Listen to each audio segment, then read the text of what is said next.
AgO सरकारी उच्च विद्यालय फुलबाड़ी में विद्यालय स्तरीय धन्यवाद अर्पण उत्सव आयोजन कर स्कूल पूर्वतन छात्र छात्री को आलुमिनी कमिटी पक्षर डक मो स्कूल अभियान कार्यक्रम में मानपत्र दे सम्मानित कार्यक्रम में गुरुत्वपूर्ण अवदान देता पूर्वतन छात्र छात्री को मुख्यमंत्री धन्यवाद ज्ञापन पत्र बंटन कर शिक्षक शिक्षयित्री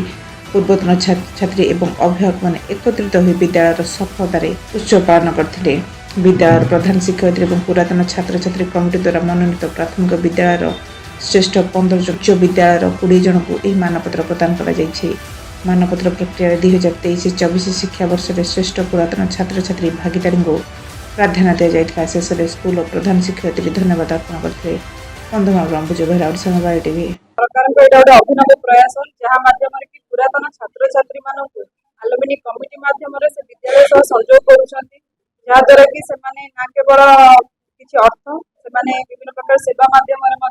विद्यालय सहित संपृक्त होती विद्यालय विकास दिगरे कार्य करुद्वारा कि विद्यालय ट्रांसफॉर्मेशन प्रोग्राम सक्सेसफुल हो पारि। तो यही प्रोग्राम माध्यम एक धन्यवाद पत्र दे सम्मानित कर उद्यम चेष्टा को आम सम्मानित करुँ। आज आमर एठारे 20 जन आलुमिनी प्रेजेंट अच्छा जहाँ मध्य आम 15 जन को ये सम्मानित करूँ सहित आमर एसएमसी मेंबर्स मैंने अच्छा आम विद्यालय छात्र छात्री मान अभिभावक पुरातन छात्र छात्री आम विद्यालय छात्र छात्री शिक्षक शिक्षयित्री को लेकिन कार्यक्रम करूँ।